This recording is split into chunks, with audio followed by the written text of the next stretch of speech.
11 రోజుల పాటు జరిగిన సమావేశాల్లో 97 గంటల 32 నిమిషాలు జరిగినాయి.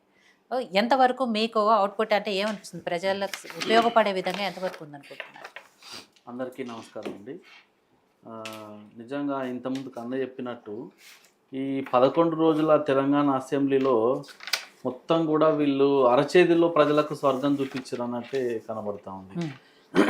దాదాపు 3,04,965,00,000 బడ్జెట్ పెట్టి చాలా పెద్ద ఎత్తున బడ్జెట్ పెట్టారు. కానీ వీళ్ళు చూపించేదేమో ఒక రకంగా ఉంది, లోపల మాత్రం మొత్తం కూడా ఇప్పుడు మా ఎమ్మెల్యే గారు శాసనసభ పక్ష నేత ఇలేటి మహేశ్వర్ రెడ్డి గారు చెప్పిన దాంట్లో ఒకటి, ప్రతి నిమిషానికి వీళ్ళు ₹1,00,00,000 అప్పు తీసుకొస్తారు.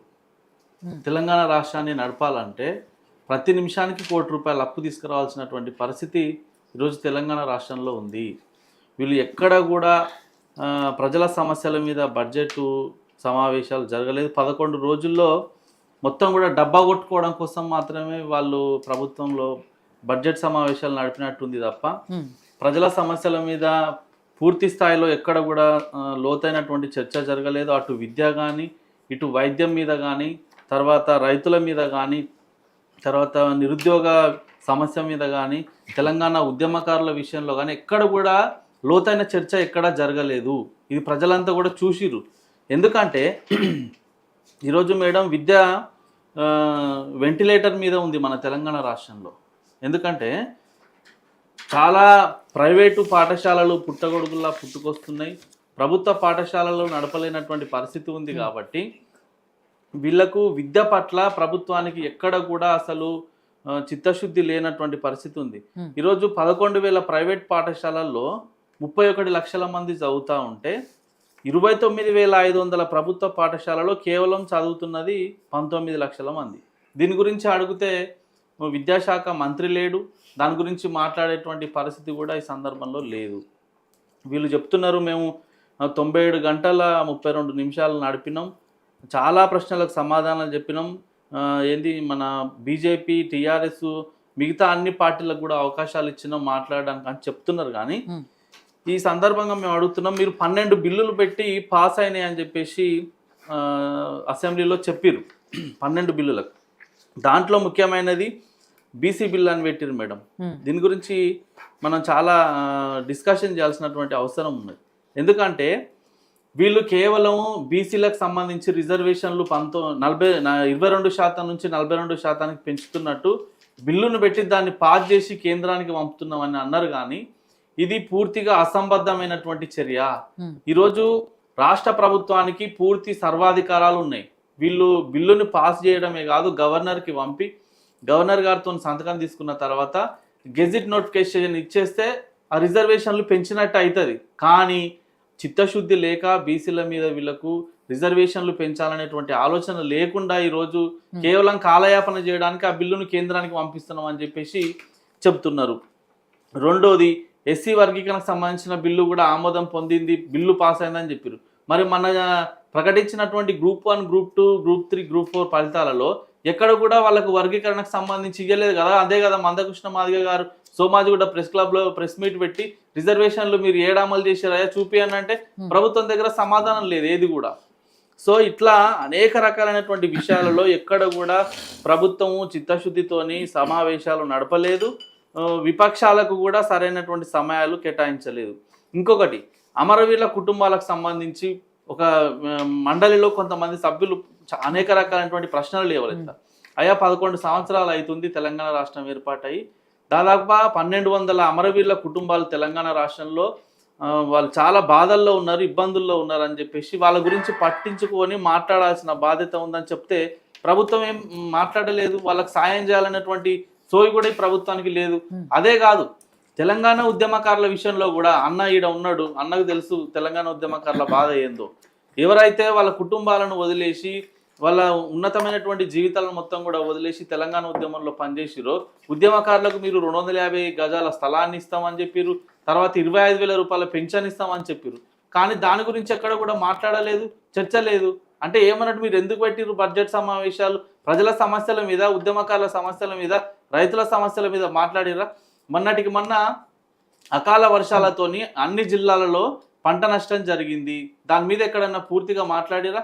ఇదే మేము బీజేపీ ఎమ్మెల్యేలు తర్వాత టీఆర్ఎస్ వాళ్ళు కూడా ఎక్కడెక్కడైతే పంట నష్టం జరిగిందో అది 0 అవర్లో లేవనైతే ప్రయత్నం చేసిర్రు. ఎండిపోయినటువంటి పంటలను, తడిసిన ముద్దైనటువంటి పంటలను, వరిని తీసుకొని అసెంబ్లీకి సాక్షాత్తు వచ్చారు. మీడియాలో కూడా విజువల్స్ వచ్చింది. దాని మీద ఎక్కడన్నా చర్చ జరిగిందా? రైతుల గురించి జరగలేదు. ఈరోజు మహిళలకు 2500 రూపాయలు మీరు ఇస్తాం ప్రతి నెల అని ఇచ్చినటువంటి హామీ మీద మహిళా సంఘాలు అసెంబ్లీని ముట్టడించినాయి మేడం. వాళ్ళు మాకు ఇచ్చినటువంటి హామీలను నెరవేర్చమని చెప్పేసి మహిళా సంఘాలు అసెంబ్లీని ముట్టడించినాయి. కానీ వాళ్ళకి ఇచ్చినటువంటి హామీలను నెరవేర్చకపోగా వాళ్ళని అక్రమంగా అరెస్ట్ చేసి పోలీస్ స్టేషన్లకు తరలిస్తారు.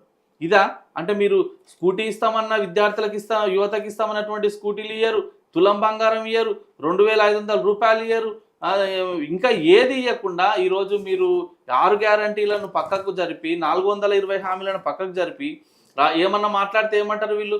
రాష్ట్ర ప్రభుత్వం పూర్తిగా అప్పుల్లో కూరుకుపోయింది. మొన్న రవీంద్ర భారతిలో చూసిరుగా సీఎం రేవంత్ రెడ్డి గారు ఏం మాట్లాడారు? మా దగ్గర ఒక్క రూపాయి లేదు, ప్రభుత్వ ఉద్యోగులకు జీతాలు ఇచ్చే పరిస్థితి లేదు, రిటైర్ అయినటువంటి ఉద్యోగులకు పెన్షన్లు కూడా ఇచ్చేటువంటి పరిస్థితి లేదని ఆయన కరాఖండిగా చెప్పిండు. ఎక్కడా ఒక రూపాయి అప్పు పుడతలేదు, ప్రభుత్వం దగ్గర ఖజానా లేదు, మేమేదో బడ్జెట్ సమావేశంలో పెట్టినాం అన్నట్టే ఆయన మాటల్లో కనబడుతుంది తప్ప ఏది లేదు. ఈరోజు అనేక విషయాలలో ఈ ప్రభుత్వానికి స్పష్టత లేదు. అనేక విషయాల్లో ఈ ప్రభుత్వం ఏం చేయాలనో కూడా వాళ్ళకి అర్థం కావటం లేదు. బడ్జెట్ మాత్రం పెట్టిర్రు, గత సంవత్సరంలో కూడా పెట్టిర్రు మేడం బడ్జెట్. ప్రతి నియోజకవర్గానికి 3500 ఇందిరమ్మ ఇండ్లు కడతామని అప్పుడు పెట్టిర్రు, ఇప్పుడు పెట్టిర్రు. ఒక్క ఇల్లు కూడా కట్టలేదు కదా. పోయిన సంవత్సరం కూడా వాళ్ళు బడ్జెట్ పెట్టిర్రు, ఈ ఏడాది కూడా సేమ్ బడ్జెట్లో మళ్ళీ 3500 ఇండ్లు ప్రతి నియోజకవర్గానికి కడతామని చెప్పిర్రు. ఒక్క ఇల్లు కూడా స్టార్ట్ చేయలేదు. అంటే వీళ్ళు పెట్టిన బడ్జెట్ మరి దేనికి, ఎందుకోసం పెట్టిరు బడ్జెట్, ఎవరి కోసం పెట్టిరు బడ్జెట్ ఆలోచన చేయాలి. ఇంకొకటి మేడం, ఈ టీఆర్ఎస్ పార్టీ వాళ్ళు గత 10 ఏళ్లలో అంటే 9 ఏళ్ళే ఉన్నారు అనుకో, 9.5 ఏళ్ళ దాకా ఉన్నట్టున్నారు. 9 ఏళ్లకు వీళ్ళు ఫస్ట్ ఏమో 4 లక్షల కోట్ల అప్పు అన్నారు. తర్వాత రాను అది 5 పోయింది, 6 పోయింది, 7 లక్షలు, ఇప్పుడు 8 లక్షల కోట్ల అప్పు అని ప్రభుత్వం చెబుతుంది. వాటికి ప్రతి నెల మేము 1000 రూపాయల వడ్డీ కింద చెల్లించడం, ప్రభుత్వ ఉద్యోగులకు జీతాలు ఇవ్వడం, పెన్షన్దారులకు పెన్షన్లు ఇవ్వడం వరకే బడ్జెట్ సరిపోతుంది. ఇంకా వేటికి అభివృద్ధి కార్యక్రమాలకు కానీ, ప్రాజెక్టులకు కానీ, రైతు భరోసాలకు కానీ దేనికి కూడా ఇచ్చే పరిస్థితి లేదని ప్రభుత్వం చేతులు ఎత్తేసింది. అయ్యా మరి మేము అడుగుతున్నాము, వాళ్ళంటే సరే ఏదో చేయాలని అవినీతి చేసిర్రో లేకుంటే దాచుకున్నారో దోచుకున్నారో ఏం చేసిర్రో వాళ్ళకు తెలుసు, మీకు తెలుసు. రేప మాపు జైలుకు పంపిస్తామని మీరే అసెంబ్లీలో చెప్పిర్రు. అది మీరు చూసుకో. 15 నెలల కాలంలో మీరు వచ్చి 15 నెలలు అవుతుంది. 15 నెలల కాలంలో 1,63,000 కోట్ల రూపాయల అప్పులు తీసుకొచ్చారు. 1,63,000 అంటే ఇప్పుడు తెలంగాణ రాష్ట్రం అప్పుల్లోనే కూరుకుపోయిందని చెబుతూనే 8 లక్షల కోట్లు అప్పులు ఉన్నాయని చెప్పి మళ్ళా 1,63,000 కోట్ల రూపాయల అప్పులు తీసుకొచ్చారు. మరి ఈ రాష్ట్రం ఈ అప్పుల్లో నాకు తెలిసి విశ్లేషకులు చెప్పాలి, తెలంగాణ రాష్ట్రం భారతదేశంలో అప్పుల్లో నెంబర్ 1 కాబోతుందా లేకపోతే 27వ స్థానం రాబోయే కాలంలో.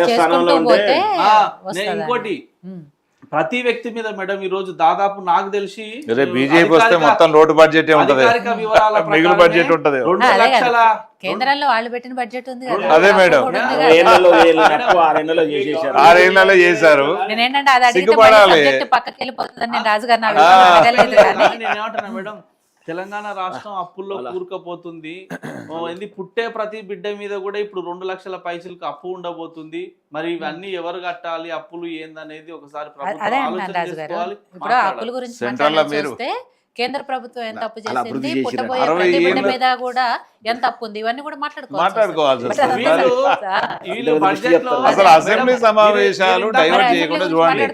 పార్లమెంట్ పోలేదు మాట్లాడదాం. కానీ మేడం మీరు ఫస్ట్ ప్రశ్న ఏమని అడిగిరు, అసెంబ్లీ సమావేశాల్లో ప్రజల సమస్యల మీద ఎవరెవరు ఎంతెంత మాట్లాడిరని.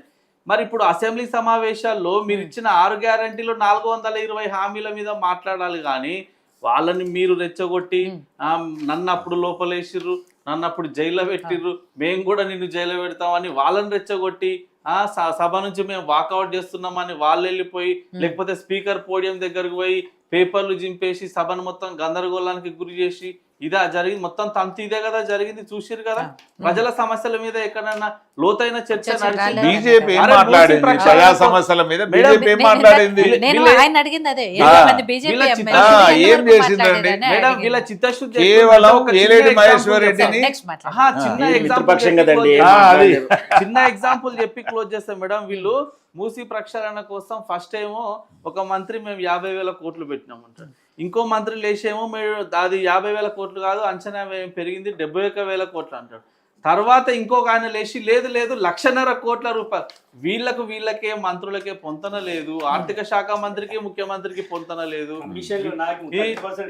30% కమిషన్ అని చెప్పేసి వాళ్ళ కమిషన్ల గురించి బీఆర్ఎస్ మాట్లాడాలి. ఎమ్మెల్యేలే కొంతమంది మాట్లాడినటువంటి విషయాలు కూడా గతంలో బయటకు వచ్చినాయి. కాబట్టి ఈ ప్రభుత్వం ఏం చేస్తుందో ఇప్పటికైనా వాళ్ళకన్నా తెలవాలి, ఎమ్మెల్యేల కన్నా తెలవాలి, మంత్రుల కన్నా తెలవాలి. తెలిసి ప్రజల సమస్యల మీద ఇప్పటికైనా మీరు దృష్టి కేంద్రీకరించాలని కోరుకుంటున్నాను.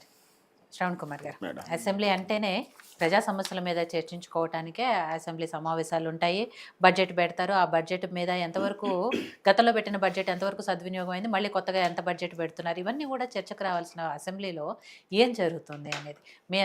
గత ప్రభుత్వం కక్షపూరితంగా ఉంది, ఇప్పుడు మేము కూడా అట్లే వ్యవహరిస్తే అందరు జైలుకు పోతారు, ఇలా ఒకళ్ళనొకళ్ళు పర్సనల్గా మాట్లాడుకోవటం తప్ప ఎవ్వరు కూడా అటు ప్రతిపక్ష పార్టీలు కానివ్వండి, అధికార పార్టీ కానివ్వండి, ప్రజా సమస్యల గురించి మాత్రం ఎక్కడ మాట్లాడిన సందర్భాలు మనకు కనిపించట్లేదు. ఎందుకంటే లైవ్లోనే వస్తుందంటే జనాలందరూ చూస్తున్నారు కాబట్టి ఎక్కడ సమస్యలు మాత్రం రాలేదు. ఇంకా అసెంబ్లీలోనే చర్చించకపోతే వీళ్ళు బయట ఏం చేస్తారు ఇంకా?